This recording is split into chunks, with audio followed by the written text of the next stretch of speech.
નમસ્કાર દર્શક મિત્રો, હાસ્ય વાર્તાઓની આ ચેનલમાં ફરી એકવાર આપનું સ્વાગત છે.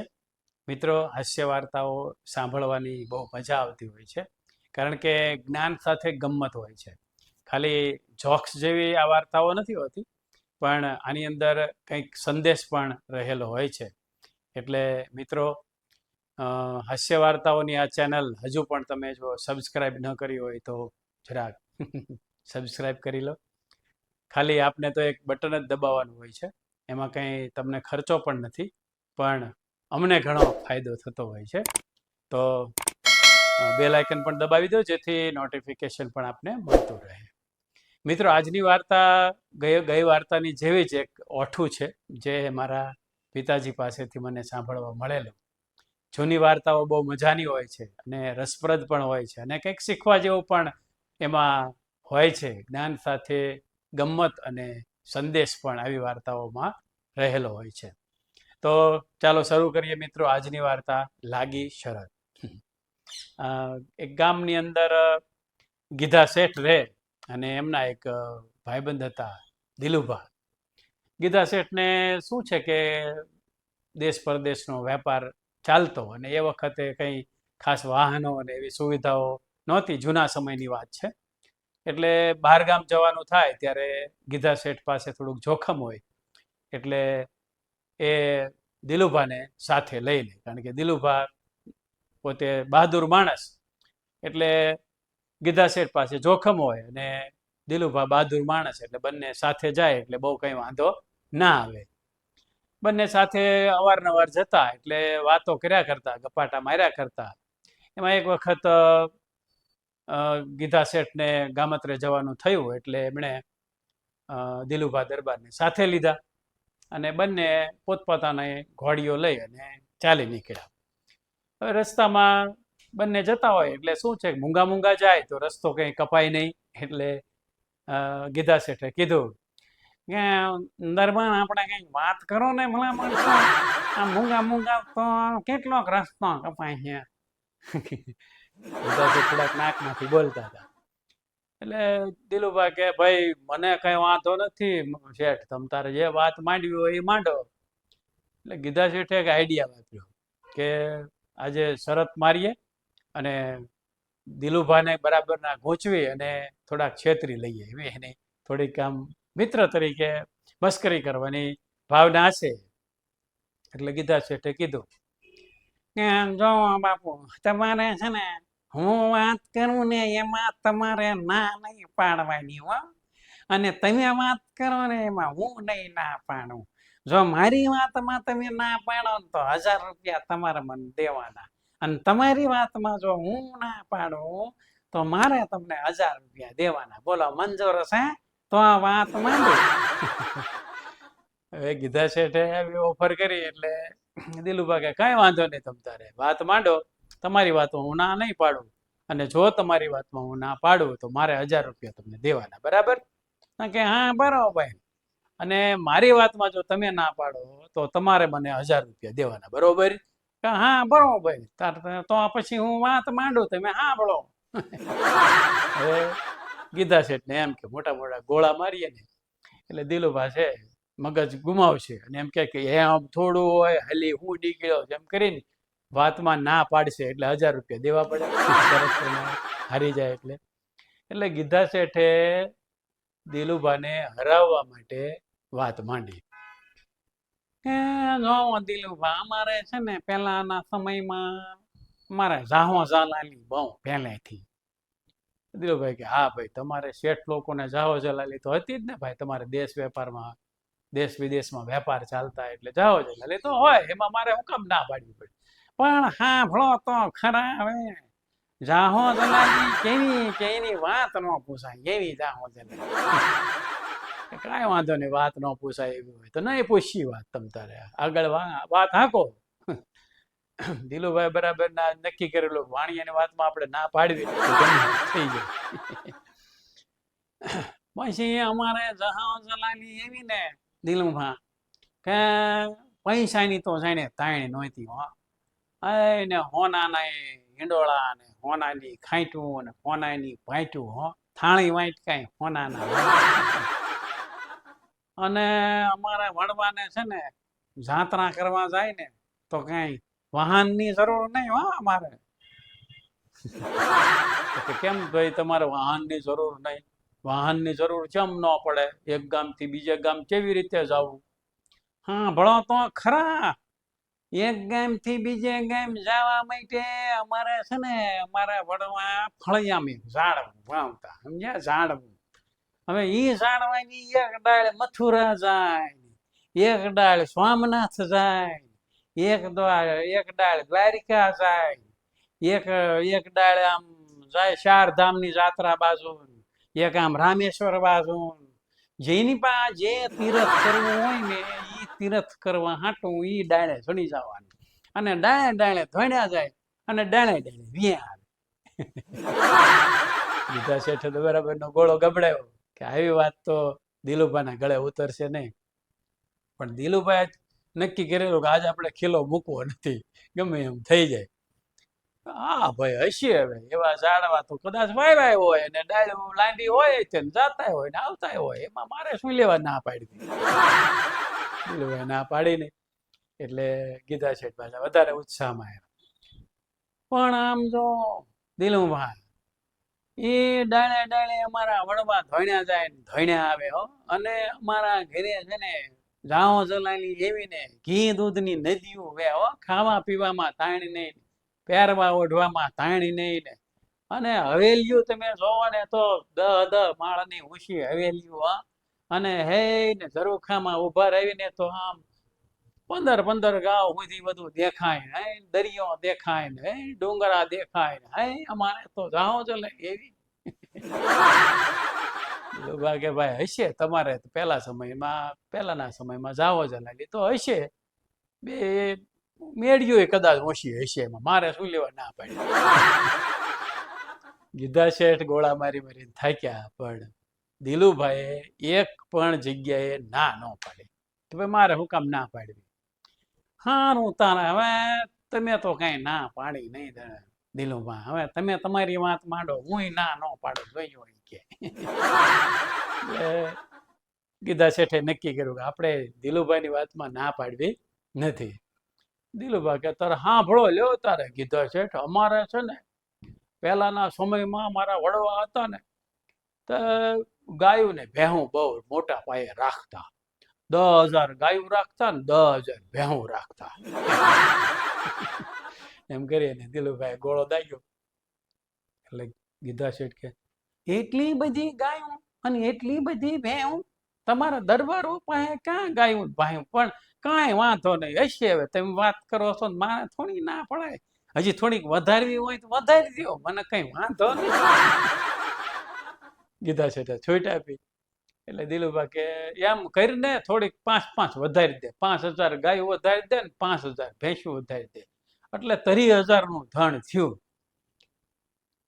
ક્યાં ઈ બરોબર કે દિલુભા 30,000 નું ધણ થયું, પણ આ બધામાં કઈક દૂધણિયું ગાયું ભેવું હશે ને, અને કઈક વહુકી ગયેલી હશે ને પાછી. અરે આ બધી દૂધણી ભલામણ 30,000 જે આપણે ગણીને 15,000 ગાયું દૂધણી, 15,000 ભેંસું દૂધણી ભલામણ, અને જે વહુકી ગયેલી પાંકડીઓ હતી ને એ બીજી પાછી 20,000 હતી, એટલે 40,000 બીજી ઉમેરી, કેટલા થયા? દાખલો તો એમ માનો ને 30,000 દૂધણા ને 40,000 વહુકી ગયેલા, એટલે માનો ને એમ કે 70,000 નું ધણ થયું. દિલુભા તો ધણ બહુ મોટું થઈ ગયું. હા એ કે 70,000 નું ધણ થયું, અને ઈ ધણ સારવા હાટું 1,000 મેં ભરવાડ રાખેલા, એ બધા આખો દી ને સાર્યા કરે. પણ તાર કે આમાં પાડા નાખલા તો હોય છે ને, કે ખાલી ગાયું ને ભેંસું જ હતી? લે ભલામણ પાડા નાખલા તો હોય જ ને, 10 ભેંસું હોય છે એક પાડો, અને 10 ગાયો હોય છે એક આખલો હતો, ગણ કેટલા જોઈએ? એટલે વળી ભાઈ ગીધા શેઠે હિસાબ માંડ્યો. એમ માનો ને 20,000 વહુકી ગયેલી ગાયું ને 15,000 દૂધણી ગાયું, એટલે 35,000 ગાયું વસાળે, 10 ગાયું વસાળે એક આખલો ગણીએ એટલે 3500 આખલા, અને એ પ્રમાણે 3500 પાડા, એટલે 7,000 તો ઈ થયા દિલુભા. 7,000 ઈ થયા. તો પાછા વાસડા ને પાડા તો છે કે નહીં હોય? લે ભલામણા વાસડા ને પાડા તો હોય જ ને, ગાયું ભેંસું વિહાય તો વાસડા ને પાડા ન હોય? 2-3 બીજા એ મૂકીને અને ગણ જેટલા થયા. દિલુભાઈ દાખલો આપ્યા કર્યો. હવે જેટલા થયા એટલા તમે આગળ વાત માંડો, પછી શું કે એનું? કે હા ભાઈ, હવે આ બધા છે ને ઢોરને દોવાતું પડે, એટલે કે મેં એક મોટો કુંડ બનાવેલો, આમ 6 ફૂટ લાંબો અને આમ 50 ફૂટ લાંબો પહોળો અને 50 ફૂટ ઊંડો, એવા 4 કુંડ બનાવેલા મોટા મોટા. ઈ કુંડનું શું કરવાનું દિલુભાઈ?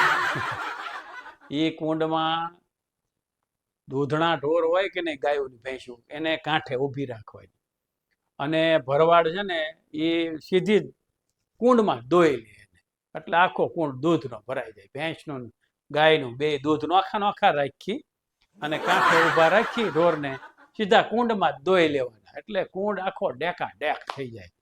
ઓહો, તો ઘણું દૂધ થાય. પછી શું કરવાનું? પછી બે કુંડમાં છે ને 500 ટીપડા છાશ નાખવાની.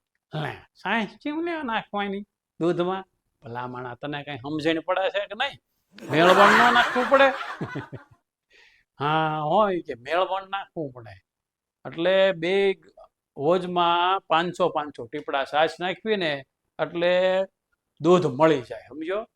અને આમ દૂધ મળી, દહીંનો આમ ઢેફા જેવા દહીં થાય, અને આમ આખા કુંડમાં દહીંના ઢેફા જામી જાય બરોબરના.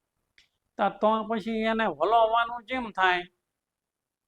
પેલા પાડાના આખલા નથી આપણી પાસે 7,000 છે ને, એને એ કે આ કુંડમાં નાખવાના, આની પાછી ધોકા મારવી હામા કાંઠે, અને હામા કાંઠે ધોકા મારો ને તો આ કાંઠે, એમ માલપા આખલાને પાડાને ધોળાવી ગોળ ગોળ, એટલે જે દહીં હોય ને એ વલોવાઈ જાય અને માખણનો મોટો પહાડ થાય. એવડું એટલું માખણ થાય. અઠવાડિયા સુધી આખલાને પાડાને એ ભોજમાં એમ હાંકવી એટલે છાશ થઈ જાય અને માખણ થઈ જાય. તારે અઠવાડિયા સુધી માલપા આખલા ને પાડા હાલે, તાર પેશાબ ને પોદળા ન કરે દિલુભા? આ તો થોડુંક કહેવાય. સમજણ વાળા ગીતા શેઠ, ઈ બધા સમજણ વાળા અઠવાડિયા સુધી રોકી રાખે. દિલુભાઈ બરાબર નો ગોળો દાબ્યો. માનું બેઠું કેવું પડે હશે. હવે તો તમે કહો છો તે રોકી રાખતા છે, હાલો. પછી શું થાય? પછી અઠવાડિયા પછી બહાર કાઢવી ને એટલે એને એક હારે ઊભા રાખવી ને એટલે એક હારે બધા મળ વિસર્જન કરી નાખે. અને એ વખતે ખેડૂ બધા છે ને ગાડા લઈને લાઈન લાગે. ખેડૂની લાઈન શું લેવા લાગે? લે ભલામણા, છાણિયું ખાતર કેવું જોરદાર મળે. છાણિયું ખાતર તો બહુ ગુણકારી ગીતા છે, તમને હજી ખબર નથી. હા હો દિલુભાઈ, ઈ વાત હાંસી તમારી. પછી શું થયું? પછી કે ઈ બધું માખણ છે ને, અમે મોટા મોટા કુંડ હોય, ચૂલા મોટા રાખેલા, મોટે એના મોટા પેલા વાસણ હોય એવા, એમાં માખણને તાવવી અને એમાંથી ઘી થાય, અને ઘીના ડબ્બા ભરાય. દેશ વિદેશમાં અમારું ઘી વેચાતું એ વખતે. એવો મોટો વેપાર હાલતો. અને તમારી જેવા 500 તો વાણિયા રાખેલા એમ, કે હિસાબ રાખવા આટલું જોવે ને, આવડો મોટો ઉદ્યોગ હાલતો હતો તે, એટલે એનો હિસાબ રાખવા તમારી જેવા 500 વાણિયા નોકરીમાં રાખ્યા. દિલુભાઈ બરાબર જમાવી દીધું. તો એ વાત તમારી હાંસી હોય કે એટલું બધું ઘી ને એટલું બધું માખણ તો વેચવું તો પડે જ ને. હા, વેચવું પડે. અને એ વખતે તમારે વડવા જે હતા ને, એના ઘરે જે ઘી દૂધની નદીઓ વહેતી હતી ને, એ અમારે ત્યાંથી નીકળતી હતી. મૂળ અહીંયા હતું, સમજો? હા નદીઓના મૂળ તો હોય જ ને દિલુભાઈ, એમાં કઈ મારે થોડી ના પડાય. ના ન પડાય, પણ હવે એમાં તારા દાદાના દાદાના દાદા હતા ને, એ મથુરાની ડાળે ધોડ્યા જતા હતા, સમજો? અને એમાં એમનો પગ લપસ્યો ને તે ઈ પડી ગયા ને એમનું ત્યાં નિધન થઈ ગયેલું, સ્વર્ગવાસ થઈ ગયેલો એમનો. બોલી કે હશું ગીતા શેઠને ના તો પડાય એમ હતું નહીં. વાતમાં શરત પ્રમાણે ના પાડે તો 1000 રૂપિયા આપવા પડે. હા એ કે ઘણી વાર અમારા વડવા શું છે કે ડાળેથી લપસી જતા ને પડી જતા તે કોક મરી જતા. હા એ તારા દાદાના દાદા 150 વર્ષ પહેલા મરી ગયેલા અને બહુ મોટા માણસ હતા અને એમનું નામ ને આબરૂ બહુ મોટી હતી. હા હો અમારે તો આબરૂ નામ બહુ મોટું હોય. હા આબરૂ બહુ મોટી હતી ને અમારે ત્યાંથી એનું કારજ કરવા હાટું 1000 રૂપિયાનું ઘી લઈ ગયેલા. 1000 રૂપિયાનું ઘી લઈ ગયેલા. હા તારા દાદાના દાદા વી ગયેલા ને એ વખતે એનું કારજ કરવા માટે થઈ અને અમારે ત્યાંથી 1000 રૂપિયાનું ઘી લઈ ગયેલા. દિલુભાઈ બરાબરનો જમાવટ કરી દીધી. હવે ના તો પડાય નહીં ગીધા શેઠને. હા કે તો લઈ જાય છે. હવે એમાં શું છે કે કારજ બહુ મોટા પાયે ઘરેલું, કારણ કે આબરૂદાર બહુ ને પછી અમે તો શું છે તમારી જેવા એવા આબરૂદાર માણસોનું બાકી રાખતા, કારણ કે ઉઘરાણી ન કરતા. પણ હવે એ વખતે ઉઘરાણી કરવાની રહી ગઈ અને ભલામણા 1000 રૂપિયા એ હજી બાકી બોલે છે કારજના. તારા કારજના 150 વર્ષ થયા એને અને એ 1000 રૂપિયાનું ઘી હજી પૈસા દીધા નથી, બાકી બોલે છે. બોલ. હા એ કે ઘણી વાર ભૂલાઈ જાય દિલુભાઈ, એમાં શું વાંધો. એ તો ઘણી વાર તમે ઉઘરાણી ન કરી હોય ને આમને મોહાણ ન રહ્યું હોય તો ભૂલી ગયા હોય. તો કે હા એ ભૂલી ગયેલા છે એટલે એ 150 વર્ષનું વ્યાજ અને મૂળગા 1000 રૂપિયા એ બાકી છે તો એ તમારે દેવા પડે ને. લાવો લ્યો. ગીધા શેઠ ચમક્યા. હે શું વાત કરો તમે? હા એ કે ભલામણ 1000 રૂપિયા બાકી છે અને 150 વર્ષનું વ્યાજ. પણ હવે ગામના તમે જો તો આપણે ભાઈબંધ છે, વ્યાજ હું જાતું કરું પણ મૂળગા તો હું નહીં મેકું. હો ગીધા છે, મૂળગા તો હું નહીં મેકું. દિલુભાઈ જરાક અવાજ કડક કર્યો. હવે ગીધા શેઠ જો ના પાડે કે ભાઈ ના ના બાપુ એવું થોડું હોય કે એ તો તમે ગોળો મારો છો, ખોટી વાત છે તમારી. એમ કે તો શરત પ્રમાણે 1000 રૂપિયા આપવા પડે, કારણ કે વાતમાં ના નહીં પાડવાની એવી શરત હતી. અને હા પાડે તો ઓલા બાકી છે તો વાળા દેવા જ પડે. એટલે દિલુભાઈએ ગીધા શેઠને બરાબરના ભીહામાં લીધા.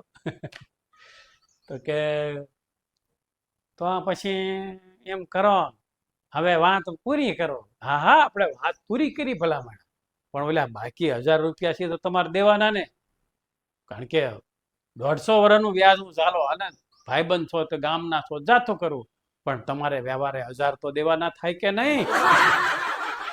ગીધા શેઠને શું કરવું? હલવાના 1000 રૂપિયા દિલુભાઈ દેવા પડ્યા વાતમાં, શરત મારવામાં. એટલે ક્યારેક આવી રીતે શરતમાં હલવાઈ જવાય બે બાજુથી. દિલુભાઈ બરાબરનો બે બાજુનો એવો કારસો કર્યો ને, ગીધા શેઠ હા પાડે તો 1000 દેવા પડે, ના પાડે તો 1000 દેવા પડે. એટલે ક્યાંય ના રહ્યા નહીં અને 1000 રૂપિયા દેવા પડ્યા. ત્યાર પછી આજની તારીખ સુધી એમણે ક્યારેય શરત મારેલી નથી. તો આશા રાખું મિત્રો તમને આ વઠું પસંદ આવ્યું હશે. લાગી શરત. આવી જ વાર્તાઓ સાંભળવા માટે ચેનલ સબસ્ક્રાઈબ કરો અને આપના મિત્રોને આ વાર્તાઓ ચોક્કસ શેર કરજો. વાર્તા કેવી લાગી એની કોમેન્ટ પણ કરજો. આવી જ બીજી વાર્તાઓ સાંભળવા માટે ડિસ્ક્રિપ્શનની અંદર એની એક લિંક આપેલી છે, એ લિંક પરથી તમે આવી બધી વાર્તાઓ સાંભળી શકશો. આવી હાસ્ય વાર્તાઓ પ્રતિલિપિ અને શોપિજન અને માતૃભારતી જેવી ઓનલાઈન એપ્લિકેશન પર આપ વાંચી પણ શકો છો. ધન્યવાદ.